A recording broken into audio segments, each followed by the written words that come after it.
आदरणीय मुनि जी,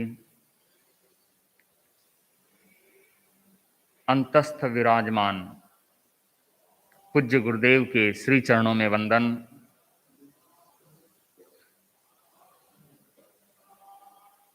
आचार्य स्थूलिभद्र, जिन्होंने अपना साधना में उत्कृष्ट जीवन जिया, केवल जीवन ही नहीं जिया, अनेक शिष्यों को तैयार भी किया। तो जो शिष्य उनके तैयार हुए, योग्यता हासिल की, ऐसे तीर्थंकर भगवान महावीर के 9वें पटधर आचार्य महागिरी हुए, जिन्हें हम निरतिचार संयम धर्म के आराधक के रूप में देखते हैं। उन्होंने विशिष्ट साधना की और विशिष्ट साधना की मिसाल भी पेश की। उनका जन्म वीर निर्वाण 145 वर्ष में हुआ। एलापत्य गोत्र में उनका जन्म हुआ, किंतु उससे आगे का गृहस्थ जीवन का वर्णन ग्रंथों में कम ही प्राप्त होता है। केवल इतना वर्णन मिलता है कि वे 30 वर्ष तक गृहस्थ अवस्था में रहे और उनका भरण पोषण पालन आर्या यक्षा के द्वारा किया गया। इसके अलावा गृहस्थ जीवन की विशेष सामग्री प्राप्त नहीं होती। उन्होंने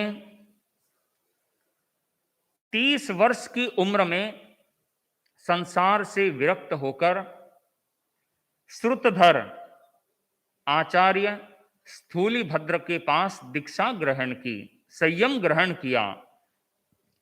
वीर निर्वाण 175वें वर्ष में गुरु सन्निधि में उन्हें 40 वर्ष रहने का अवसर प्राप्त हुआ। इतना ही नहीं, उन 40 वर्षों में उन्होंने आगमों का, पूर्वों का गहन अध्ययन भी किया। वे एक ऐसे शांत दांत और लब्धि संपन्न आचार्य बने, आगम विज्ञ आचार्य बने कि उनकी योग्यता को देखते हुए आचार्य स्थूलिभद्र ने उन्हें अपने पीछे उत्तराधिकारी के रूप में आचार्य के रूप में प्रतिष्ठित किया। इन्हीं के साथ सुहस्ति का भी वर्णन प्राप्त होता है। आचार्य सुहस्ति, जिनकी दीक्षा जिस वर्ष आचार्य स्थूलिभद्र की जो चतुर्दश पूर्वधर आचार्य थे, उनका स्वर्गवास वर्ष और आचार्य सुहस्ति का दीक्षा वर्ष दोनों एक ही रहे।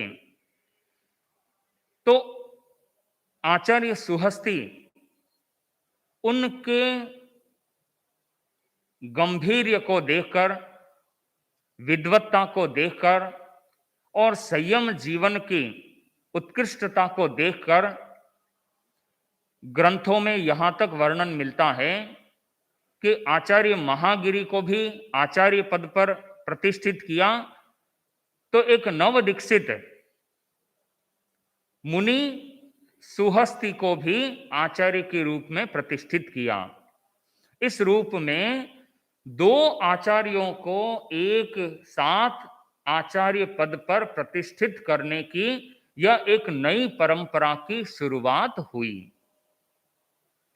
आचार्य महागिरी 10 पूर्वों के ज्ञाता थे और वे तीर्थंकर महावीर के 9वें पट्टधर के रूप में हम उन्हें देखते हैं। उन्होंने अपने शासन काल में अनेक मुनियों को आगम वाचनाएं दी और आगमों को, पूर्वों को अध्ययन करने के बाद उनके मन में एक विचार आया कि क्यों नहीं मेरे ऐसे स्थिर मति, प्रबुद्ध और जिन शासन प्रभावक मुनि सुहस्ती तैयार हो चुके हैं और वे आचार्य पद पर आ चुके थे, तो उनको अपने संघ का, गण का पदभार सौंपकर जो जिन कल्प की एक साधना की परंपरा कि जो धीमे धीमे लुप्त प्राय होती जा रही थी, उसे मैं क्यों नहीं पुनर्जीवित करूं और जिन कल्प तुल्य विशिष्ट अभिग्रह युक्त तप को मैं स्वीकार करूं। उन्होंने केवल चिंतन ही नहीं किया, अपने साथी गुरु भाई आचार्य सुहस्ती को अपने गण की भी बागडोर सौंप कर और आत्म विशुद्धि कारक ऐसे विशिष्ट तप में वे लीन भी हो गए, जिसमें अभिग्रह युक्त तप होता था। और अभिग्रह तप के साथ उन्होंने वनों में, जंगलों में, शमशान भूमि में जाकर के विशिष्ट ध्यान साधना भी की और वे विशिष्ट ध्यान साधना में लीन होकर अपने आप को विशिष्ट कर्म निर्जरा की तरफ आगे बढ़ाते रहे। उन्हें जंगलों में भयानक जंगली जानवरों के उपसर्ग भी हुए, तो वहां शमशान भूमि में जब वे ध्यानस्थ होते तो वहां कई बार देवकृत उपसर्गों को भी उन्होंने सहन किया और विशिष्ट निर्जरा के भागी बने। आत्म कल्याण का विशिष्ट पथ उन्होंने स्वीकार किया। ऐसे लब्धि संपन्न और मेधावी आचार्य, गंभीर धीर आचार्य, विशिष्ट अभिग्रह युक्त तप की साधना में लीन हुए। उन्हें न तो अपने शिष्यों से ज्यादा मोह रहा, न अपने शरीर पर मोह रहा। उन्होंने अभिग्रह युक्त जो साधना शुरू की, तपस्या शुरू की, उसका एक बड़ा ही विशेष घटना प्रसंग का उल्लेख मिलता है कि एक बार पाटलिपुत्र नगर में से बाहर वे साधना रत थे। पाटलिपुत्र वही नगर कि जिसे आज के समय में पटना कहा जाता है। बिहार का वह विशेष, मगध का वह विशेष क्षेत्र कि जहां पर जैन मुनियों का, जैन आचार्यों का विचरण हमेशा होता ही रहता था। तो वे आचार्य महागिरी एकल विहारी साधना करते हुए पाटलिपुत्र के बाहर साधना रत थे, अभिग्रह युक्त तपस्या में लीन थे। एक बार वसुभूति सेठ के यहां वे पारने के दिन पधारे। संयोग ऐसा बना कि वहां पर पहले से ही आचार्य सुहस्ती का भी पार्पण हो चुका था और वे उस श्रेष्ठी सेठ वसुभूति को पारिवारिक सेवा करवा रहे थे। पूरा परिवार सामने बैठा था, उन्हें धर्मोपदेशना दे रहे थे और इतने में अभिग्रहधारी आचार्य महागिरी का पदार्पण हुआ। तो आपको पता ही है कि जब कोई व्यक्ति साधक तपस्या में लीन होता है तो वह अपने शरीर से भी निर्मोही हो जाता है। तो वे तपस्या में लीन हो चुके थे और कृशकाय हो चुके थे। और जब तपस्या में लीन थे, साधना रत थे, तो उनका शरीर भी जो पहले था उससे कुछ कमजोर हो चुका था। तो वे मंद मंद गति से चल करके अपने अभिग्रह युक्त तप के पारने के लिए उस सेठ वसुभूति के घर पर आ गए। दरवाजा खुला था, अंदर आए। जैसे ही उन्हें आचार्य सुहस्ती ने देखा, देखते ही झट से पट से उठे, उठकर उनके सामने गए, उन्हें सम्मान दिया। केवल सम्मान ही नहीं दिया, उनका सत्कार किया, उनको वंदन किया। अब सेठ वसुभूति यह सारा दृश्य आश्चर्य मिश्रित नयनों से निहार रहा था। उसे समझ में नहीं आया कि आचार्य सुहस्ती खड़े क्यों हुए। वे मुनि आचार्य महागिरी धीमे धीमे मंद मंद गति से अंदर गए। अंदर जाकर के प्रासुक भोजन की ऐशना की, किंतु उनका अभिग्रह भी था कि मैं ऐसा प्रांत नीरस और प्रक्षेप योग्य, अर्थात जिसे व्यक्ति बासी भोजन मान करके अपने खाने के योग्य नहीं समझता और उसे निकाल देता है, अपने भोजन से अलग कर देता है, ऐसा भोजन मिलेगा, आहार मिलेगा तो ही मैं मेरी तपस्या का पारना करूंगा। यह अभिग्रह उनके था। अब वे वहां पर वह प्रक्षेप योग्य नीरस भोजन आहार गवेषणा की, किंतु उस सेठ के यहां नहीं हुआ। वे वहां से पुनः मुड़े और अपनी मंद मंद गति से इरिया समिति में चलते हुए वहां से बाहर निकल गए और अन्य घरों में भिक्षा के लिए गवेषणा करने लगे।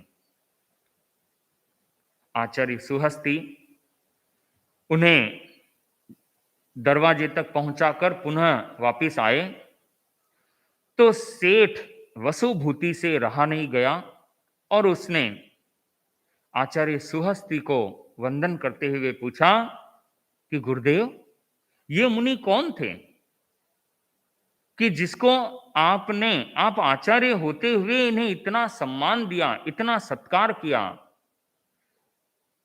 तो आचार्य सुहस्ती ने क्या जवाब दिया? ममई ते गुरु वह, कि ये मेरे गुरु थे, मैंने इनके पास आगमों का अध्ययन किया, पूर्वों का अध्ययन किया, तो ये मेरे शिक्षा गुरु के रूप में आचार्य महागिरी थे। जैसे यह सुना, सुनते ही उस सेठ के मन में भी बड़ा अहोभाव जागा। आचार्य महागिरी के प्रति एक सत्कार का भाव जागा और फिर पुनः प्रश्न किया कि महाराज, ये मेरे घर में पधारे, इन्होंने प्रासुक भोजन की गवेषणा की और हमारे परिवार के सदस्यों ने भावना भी भाई, किंतु इन्होंने आहार ग्रहण नहीं किया। तो आचार्य सुहस्ती ने कहा कि कैसे ग्रहण करते? श्रेष्ठीवर उनके तो अभिग्रह था, और अभिग्रह भी कैसा अभिग्रह कि वे नीरस और ऐसा प्रक्षेप योग्य आहार ही अपने तपस्या के पारने में ग्रहण करते हैं। तो उस श्रेष्ठीवर के मन में यह भाव जगा कि ऐसा धन्य दिवस आएगा कि मेरे हाथ से, मेरे घर से भी आचार्य महागिरी की जो विशिष्ट अभिग्रह युक्त तपस्या में लीन है, उन्हें भी मुझे दान देने का सौभाग्य प्राप्त हो। श्रेष्ठी परिवार अब प्रतिदिन इंतजार करता है कि मुनिवर आचार्य महागिरी मेरे घर पर पधारे और हमारे घर से भी भिक्षा ग्रहण करें, हमें भी दान का सुअवसर प्रदान करें। संयोग ऐसा बना, कई बार कहा जाता है कि योग ऐसा मिलता है बड़े भाग्य से, आचार्य महागिरी के तपस्या का पारना, और वे उसी वसुभूति सेठ के घर पर पधारना हुआ। उनके घर पर कुछ ऐसे मिठाई, मिष्ठान्न, मावे के लड्डू बने हुए थे। अब उन्होंने पहले से ही वह आचार्य सुहस्ती से सुन रखा था कि ये प्रक्षेप योग्य नीरस आहार ही ग्रहण करते हैं, तो उन्होंने उन लड्डुओं को दान देने की भावना से आचार्य महागिरी को निवेदन किया कि हे गुरुवर, हे आचार्यवर, आप हमें कृतार्थ करें और हमारे घर से भिक्षा ग्रहण करें। तो उन्होंने पूछा कि आपके यहां पर क्या सूझता है? तो उन्होंने एक इस तरह से मोदक की, लड्डुओं की भावना भाई और कहा कि महाराज, हमने आज का भोजन कर लिया है और ये लड्डू बचे हुए हैं, इन लड्डुओं का दान हम देना चाहते हैं, आप इन्हें ग्रहण करें, यह प्रक्षेप योग्य है। किंतु उग्र तपस्वी, अभिग्रहधारी, विशुद्ध आचार साधना के वाहक आचार्य महागिरी, उनकी वह भावना समझ गए कि यह दान तो देना चाहते हैं, इनकी तीव्र उत्कट भावना है, किंतु यह दान मेरे ग्रहण के योग्य नहीं है। मेरा अभिग्रह है कि जो नीरस प्रक्षेप योग्य, अर्थात कि जिन्हें गृहस्थ एक तरह से छोड़ देता है, ऐसा बासी भोजन मैं ग्रहण करूंगा, किंतु मेरे अभिग्रह में यह जो मोदक भावना भा रहे हैं, ये बोल तो रही हैं कि महाराज ये प्रक्षेप योग्य हैं, किंतु मुझे ये मेरे अभिग्रह युक्त तपस्या के पारने के योग्य नहीं लग रहा है। तो वे मौन रहे और जिन कदमों से वे अंदर प्रवेश किया था, वापस पुनः मुड़ करके मंद मंद गति से पुनः वहां से बिना भिक्षा लिए, बिना आहार ग्रहण किए रवाना हो गए।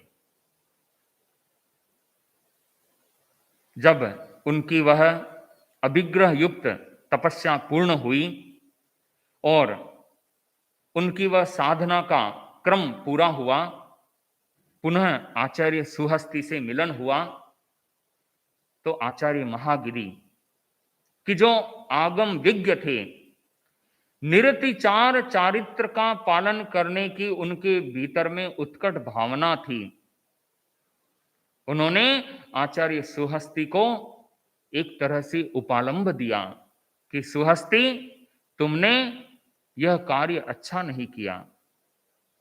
कि महाराज कैसे? कि तुमने पाटलिपुत्र में, जहां मैं भिक्षा के लिए आया था, उसे प्रेरणा दी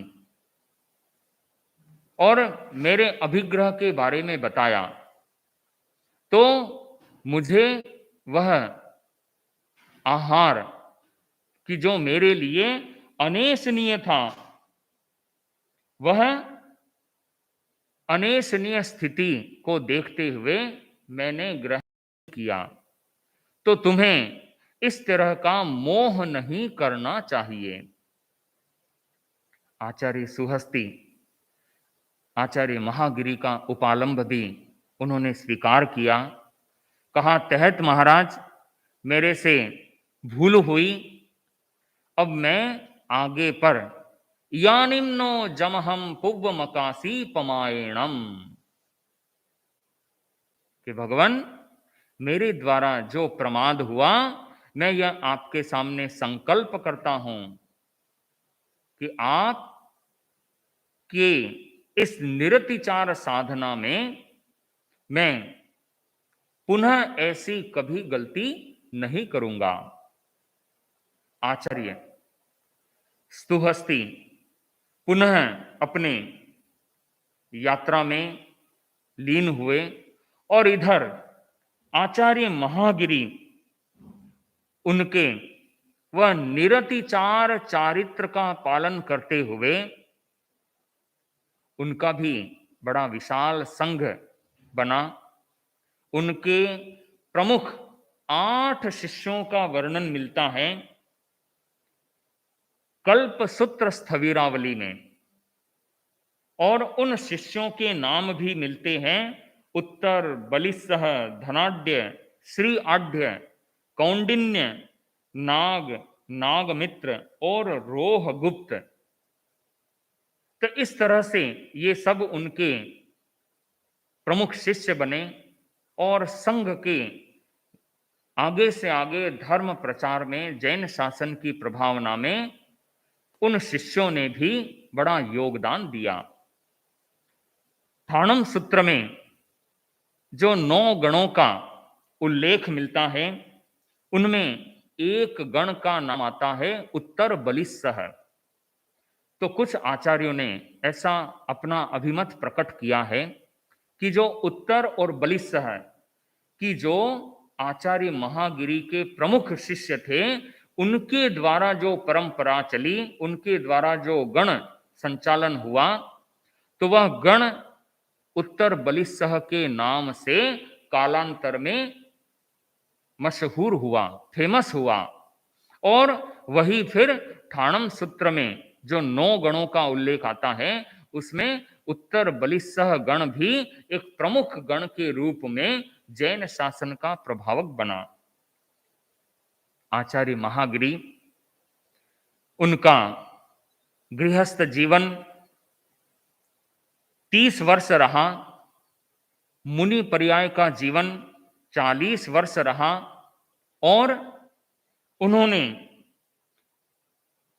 युग प्रधान पद पर 30 वर्ष रहते हुए जैन शासन की अनुत्तर प्रभावना की, निर्तिचार चारित्र का पालन किया, और चारित्र का पालन करते हुए वे वीर निर्वाण 245वें वर्ष में गजेंद्रपुर नगर में अंतिम सांस ली, देवलोक गमन किया।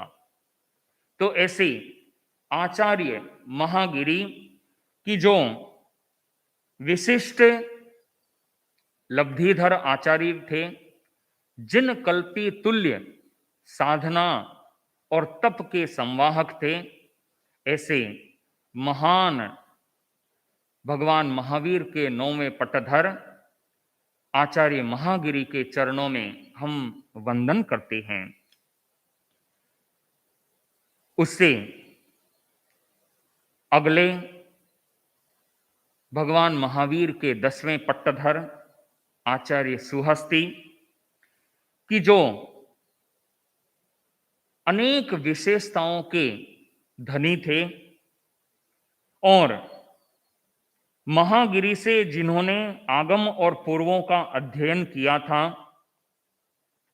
वीर निर्वाण 191 वर्ष में जिनका जन्म हुआ था, वशिष्ठ गोत्र में जन्म हुआ और इनके भी गृहस्थ जीवन का कोई विशेष उल्लेख प्राप्त नहीं होता। आचार्य महागिरी और आचार्य सुहस्ती दोनों ही आचार्यों का गृहस्थ अवस्था में पालन पोषण केवल इतना सा प्राप्त होता है, आर्या यक्षा के द्वारा हुआ। अब किस रूप में हुआ, कहां हुआ, कैसे हुआ, यह सारा वर्णन प्राप्त नहीं होता। उन्होंने 23 वर्ष गृहस्थ जीवन में बिताए और आचार्य स्थूलिभद्र का जिस वर्ष स्वर्गवास हुआ, वीर निर्वाण 215वें वर्ष में उन्होंने मुनि दीक्षा स्वीकार की। इस रूप में उन्हें आचार्य स्थूलिभद्र के पास ज्यादा रहने का अवसर नहीं मिला, किंतु उनके गुरु भाई आचार्य महागिरी के साथ में उन्होंने लंबा काल बिताया और लंबा काल बिताते हुए वे बड़े योग्य प्रशासक बन गए। और प्रशासक ही नहीं, उनकी जैन शासन की धर्म प्रभावना में एक विशिष्ट पहचान भी बनी। वे जिन शासन प्रभावक और जिन शासन यात्रा विस्तारक के रूप में हम उन्हें देखते हैं। आचार्य सुहस्ती जब आचार्य पद पर आए, उस समय वीर निर्वाण 245वां वर्ष चल रहा था। उसके पश्चात वे अलग अलग क्षेत्रों में विचरण करते रहे और विचरण करते हुए एक बार एक ऐसी घटना प्रसंग कि जो बड़ा ही रोमांचक और प्रेरणादायी ऐसा घटना प्रसंग बना। आचार्य सुहस्ती कौशाम्बी नगरी में विहरण कर रहे थे अपने बड़े समुदाय के साथ, और संयोग ऐसा बना कि उस समय 12 वर्षीय दुष्काल पड़ा। जैन शासन इन 12 वर्षीय अनेक बार के दुष्कालों में अलग अलग तरह से इन घात प्रत्याघात का ऐसा वातावरण बना कि जिन शासन का धीमे धीमे ह्रास होता गया। एक बार की बात है, दुष्काल की स्थिति, किंतु आचार्य का इतना प्रभाव कि वहां के राजा और वहां के बड़े बड़े सेठ उन्हें मुनियों को दान देने का उत्कट भावना, उत्कट लाभ लेने की भावना, तो वे मुनि गोचरी जाते और उस दुष्काल की स्थिति में भी अच्छा आहार उनको मिलता। एक बार कुछ मुनि भिक्षा लेकर के पुनः गुरु चरणों में उपस्थित हो रहे थे। रास्ते में एक रंक युवा मिल गया। रंक अर्थात भिखारी। दुष्काल का तो समय था और वह दुबला पतला कृशकाय उन मुनियों को पात्र में भिक्षा आहार ग्रहण करके पुनः रास्ते से जाते हुए देखा तो भूख से आकुल व्याकुल वह युवा मुनियों को एक करुण स्वर में निवेदन कर रहा है कि हे मुनिवर, मैं भूखा हूं, मुझे भोजन दो, आपके पास झोली में भोजन है। उन युवा मुनियों ने उस रंक युवा को कहा कि हम ऐसे भिक्षा नहीं दे सकते। जो हमने आहार लाया है वह तुमको बिना गुरु आज्ञा के नहीं दे सकते।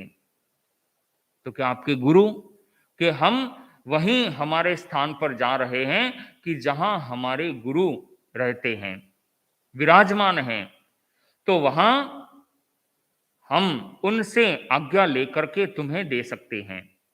यूं मुनियों ने उन्हें उस युवक को प्रेरणा दी, गुरु दर्शन की। वह भूख से आकुल व्याकुल युवक उनके पीछे पीछे चलता रहा, केवल मात्र इस लोभ में, इस लालच में कि मुझे कुछ उदर पूर्ति के लिए इस दुर्भिक्ष में भी भोजन मिल जाएगा। मुनि स्थान में आए, गुरुवर को निवेदन किया कि भंते, आज हमें एक युवा मिला और वह मुनियों के पीछे पीछे चल ही रहा था। उनके समक्ष उपस्थित किया कि गुरुवर, यह युवा कहता है कि मैं भूखा हूं, मुझे भोजन दो। आचार्य ने करुणा वत्सलता बरसाते हुए कहा कि हे युवक, हम बिना तुम्हारे संयम ग्रहण किए असंयमी को भोजन देना हमें नहीं कलपता। तुम अगर संयम ग्रहण करते हो तो हम तुम्हें भिक्षा में जो लाया हुआ आहार है वह दे सकते हैं। वह क्षुधातुर युवक भीतर से उत्कट भावना कि मुझे जैसे तैसे भोजन मिल जाए, उसने आचार्य सुहस्ति को निवेदन किया कि महाराज, मैं आपके द्वारा दिया हुआ संयम ग्रहण करना चाहता हूं और मैं उन दुर्भिक्ष के कष्टों से, संयम जीवन के कष्टों को सहन कर सकता हूं और मुझे आप जल्दी से जल्दी संयम दिलाएं। आचार्य ने उस युवक को अपने ज्ञानोपयोग लगा करके देखा कि यह युवक भविष्य में जिन शासन का प्रभावक सितारा हो सकता है।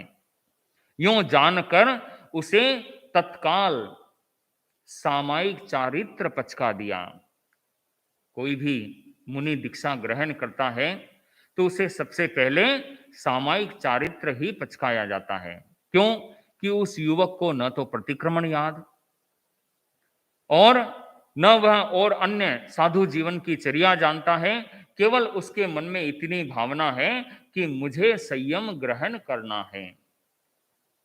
मुनि, वह रंक युवा मुनि बन गया। मुनि बनकर अब उसे मुनियों द्वारा लाया हुआ भोजन करवाया गया। वह काफी समय से क्षुधातुर था और उसे मात्रा का ध्यान नहीं रहा और जो जो भोजन उसे करवाया गया वह भोजन करता गया। आहार तो कर लिया, किंतु कहा जाता है कि आहार करना बड़ी बात नहीं, आहार को पचाना बड़ी बात है, भोजन को पचाना बड़ी बात है। तो वह युवक, उसने भोजन कर तो लिया किंतु मात्रातिरेक वह भोजन हो गया और संयोग ऐसा बना कि वह कुछ समय बीता और रात्रि आ गई। तो रात्रि में मुनि न जल ग्रहण करते हैं न औषधि ग्रहण करते हैं। आचार्य ने देखा तो वह बीमारी से, अर्थात ज्यादा आहार करने के बाद वह अपच हुआ और मात्रातिरेक होने के कारण वह तड़प रहा है। किंतु आचार्य ने उसे समत्व भाव में रहने का संस्कार दिया, शिक्षा दी, प्रेरणा दी, और प्रेरणा देने के बाद वह मुनि जो उसी दिन दीक्षा ग्रहण की थी, अपने समत्व भाव में लीन होकर के उन जो जो उसे कष्ट हो रहा है उन कष्टों को सहन कर रहा है। सहन करते हुए वह वहां से संयम जीवन पूर्ण कर, उसी दिन तो उसने दीक्षा ग्रहण की और उसी वह प्रथम दिन ही उसका अंतिम दिन बन गया। उसी रात्रि में वह संयम जीवन को पूर्ण कर देवलोक में जाकर उत्पन्न हुआ और देवलोक में जाकर पुनः वहां से कहाँ आया? मगध सम्राट अशोक का पौत्र और अवंती नरेश उज्जैनी के राजा कुणाल का पुत्र संप्रति के रूप में, संप्रति राजकुमार के रूप में उत्पन्न हुआ। आचार्य सुहस्ती कालांतर में विचरण करते करते अवंती नगर में पधारे और वहां पर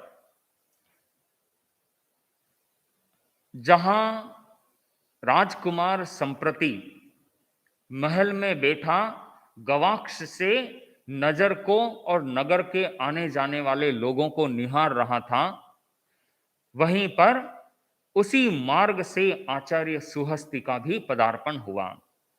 जैसे ही आचार्य सुहस्ती को देखा और उसके दिमाग में कुछ विचार उत्पन्न हुए कि मैंने ऐसे मुनियों को कहीं देखा है। वह देखते देखते आचार्य सुहस्ती के और स्वयं के पूर्व जन्म को पहुंच गया। उसे जाति स्मरण ज्ञान हो गया और उसने देखा कि अरे, ये आचार्य सुहस्ती कि जो मेरे महान उपकारक रहे हैं और उन्होंने मुझे संयम जीवन दिया, और एक दिन का मेरा ऐसा संयम जीवन रहा कि मैं आज यहां पर अवंती नगर के राजा कुणाल के पुत्र के रूप में राजकुमार बना हूं। तत्काल गुरु के प्रति कृतज्ञता प्रकट करने की भाव आए, नीचे उतरा और गुरुदेव के समक्ष खड़ा हुआ। भंते, मैं अवंतिका राजकुमार संप्रति आपके सामने उपस्थित हूं। वंदन किया और निवेदन किया कि गुरुदेव, मैं कौन हूं, आपने पहचाना? तत्काल आचार्य सुहस्ती ने भी अपना ज्ञानोपयोग लगाकर कहा कि तुम वही रंक युवा मुनि कि जिन्होंने मेरा शिष्यत्व ग्रहण किया था। तत्काल वह राजकुमार नतमस्तक होकर गुरु चरणों में गिर गया कि भगवान, आपने भी मुझे पहचान लिया।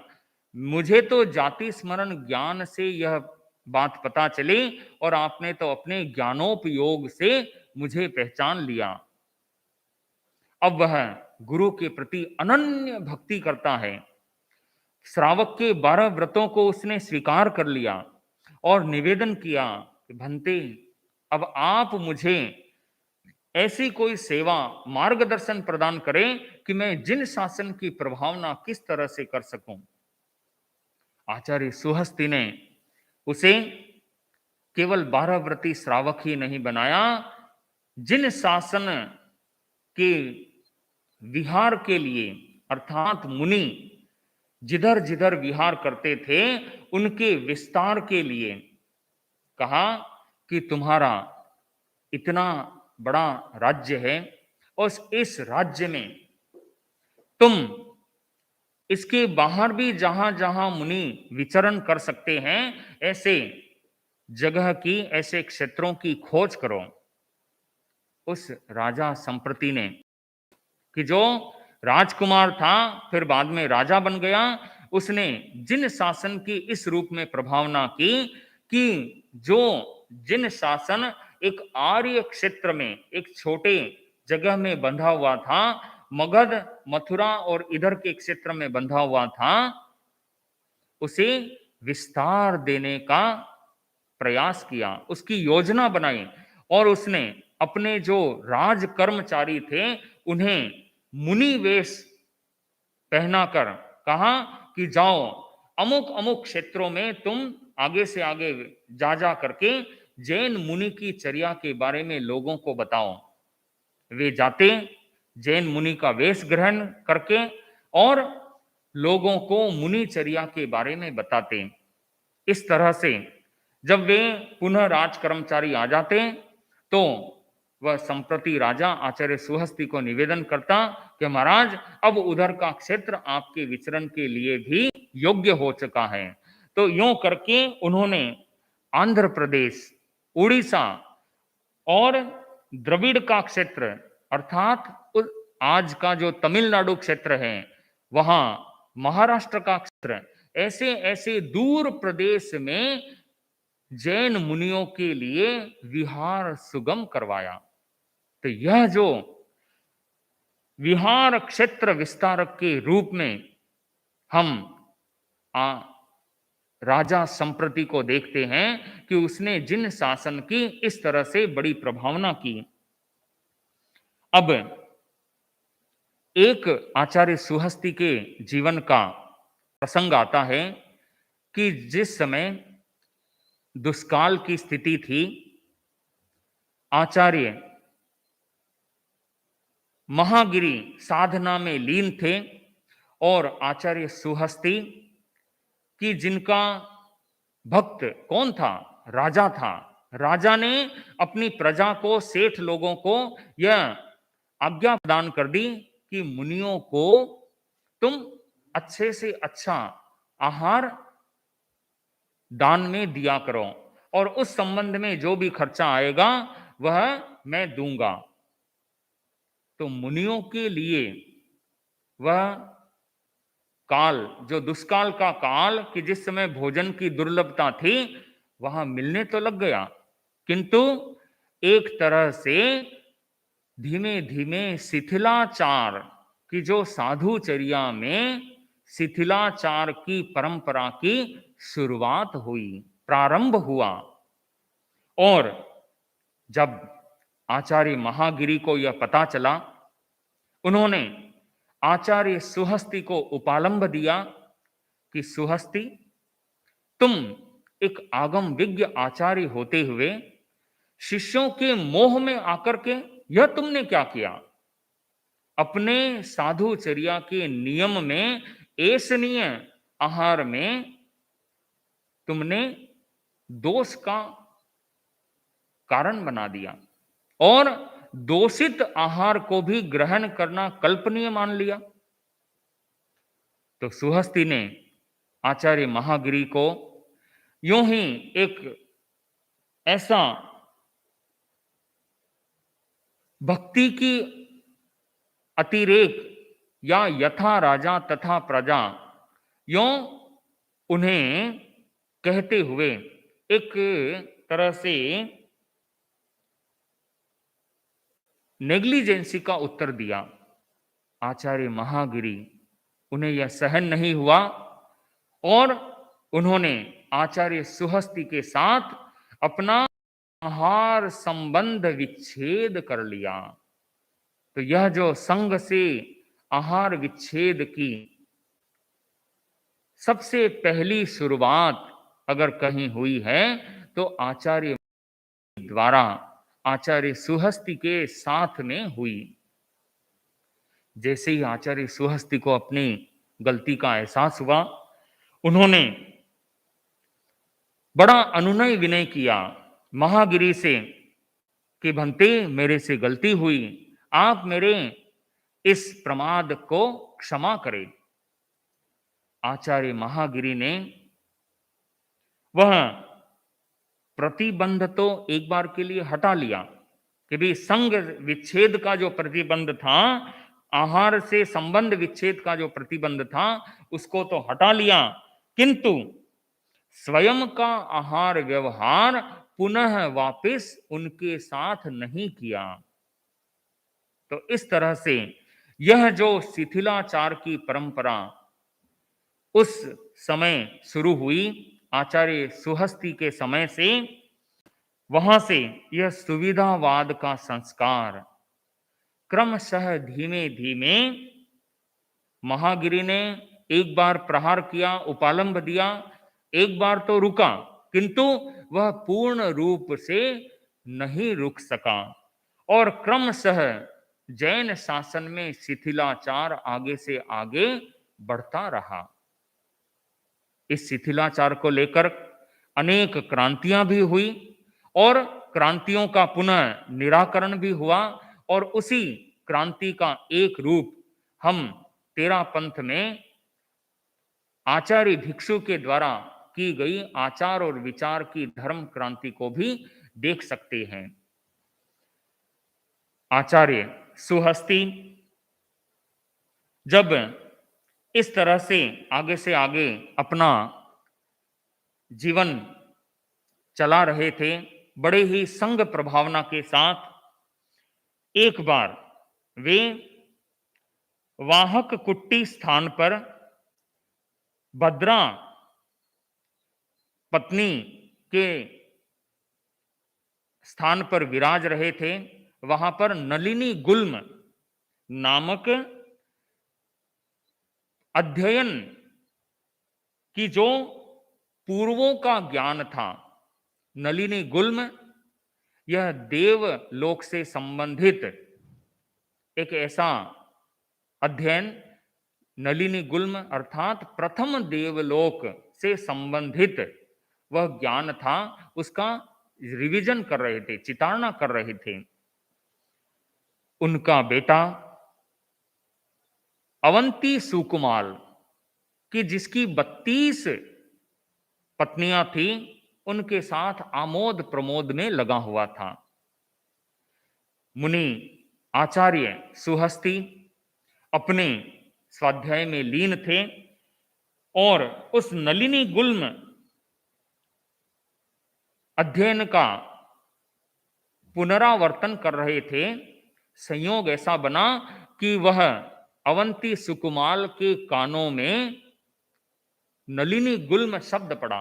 अब जैसे ही वह शब्द पड़ा, पढ़ते ही अवंती सुकुमाल को जाति स्मरण ज्ञान हुआ कि मैंने भी कहीं न कहीं यह शब्द सुना है। अब वे क्या करते हैं, अवंती सुकुमाल सोच रहा है कि यह नवीनी गुल्म क्या है, और सोचते सोचते उसे वह जन्म याद आ गया कि मैं भी नवीनी गुल्म का जो दैविक विमान है उसमें उत्पन्न हुआ था और मैंने मुनि जीवन की साधना की थी, उसी का प्रतिफल के रूप में मुझे यह नलिनी गुल्म विमान का दैविक भौतिक सुख समृद्धि प्राप्त हुई थी। अब वह उत्कट हो गया कि मुझे नलिनी गुल्म विमान में पुनः उत्पन्न होना है। आचार्य सुहस्ति के चरणों में पहुंचा, निवेदन किया कि भंते मुझे संयम जीवन स्वीकार करना है। आचार्य ने पूछा क्यों करना है, कि भंते मुझे नलिनी गुल्म कि जिसका आप स्वाध्याय कर रहे थे वहां मैं पहले भी उत्पन्न हुआ था और मुझे आगे भी वहां उत्पन्न होने की भावना है। आचार्य ने उसे आश्वस्त किया कि यह नलिनी गुल्म के लिए तुम संयम स्वीकार मत करो। यह मन में सोचो कि मुझे निरतिचार संयम पालन करना है। और वह इस तरह से आचार्य की प्रेरणा प्राप्त करके संयम जीवन स्वीकार किया। अब देखो, जिस दिन संयम स्वीकार करता है, कहाँ उसका सुकोमल शरीर और कहाँ वह एक मन में भावना रखते हुए सुकोमल शरीर के प्रति भी निर्मोही बन गया और नंगे पैर चलने लगा। अब वह सुकोमल शरीर से नंगे पैर, कांटे पत्थर, उससे उसके पैरों में घाव हो गया। घाव होकर के और पैरों से खून निकलने लगा, फिर भी उसको सहन करता है। और जिस दिन संयम जीवन स्वीकार किया, उसी दिन उन्होंने अनशन भी स्वीकार कर लिया। किस लिए? कि मुझे उत्कृष्ट साधना करनी है। वह अनशन स्वीकार करके शमशान भूमि में गए, वहां पर साधु की प्रतिमा को स्वीकार किया और स्वीकार करते ही उन्हें घोर उपसर्ग कष्ट का की अनुभूति होने लगी। किस रूप में? कि उनके पैर से खून निकलता है, तो उस खून की सुगंध से वहां पर श्रीगालिनी अपने बच्चों के साथ, श्रीगालिनी अर्थात ऐसी लोमड़ी कि जो अपने बच्चों के साथ स्मशान भूमि में जाती है और जहां कहीं भी शव या मांस मिलता है उसको ग्रहण करती है। तो वह मुनि के तलवे को चाटना शुरू किया। केवल चाटना ही शुरू नहीं किया, उनको चट चट करके खाना भी शुरू कर दिया।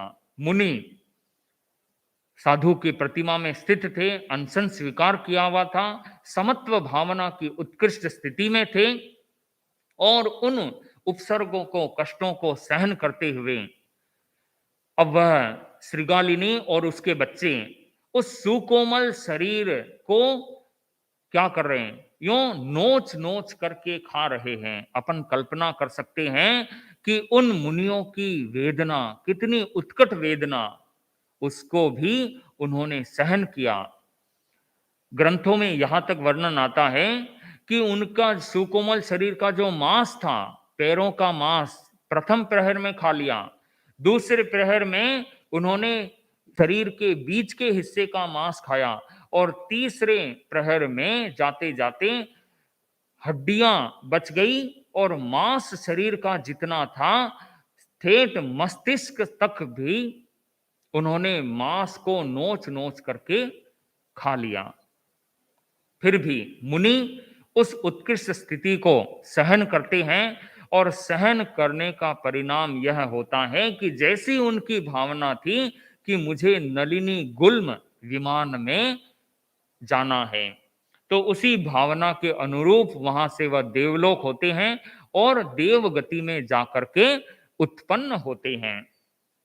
आचार्य सुहस्ती कि जिनके चरणों में उन्होंने संयम ग्रहण किया था, अब पीछे से क्या होता है कि उनकी 32 पत्नियों में से एक गर्भवती पत्नी थी, उसको छोड़कर 31 पत्नियां और उनकी मां वह शोक में विलापात करती हैं। विलापात करते हुए कहती हैं, आचार्य सुहस्ती से निवेदन करती हैं कि हे आर्यवर, हे गुरुवर, हमारे जो मुनि सुकुमाल अवंती दीक्षा ग्रहण की थी कहाँ है?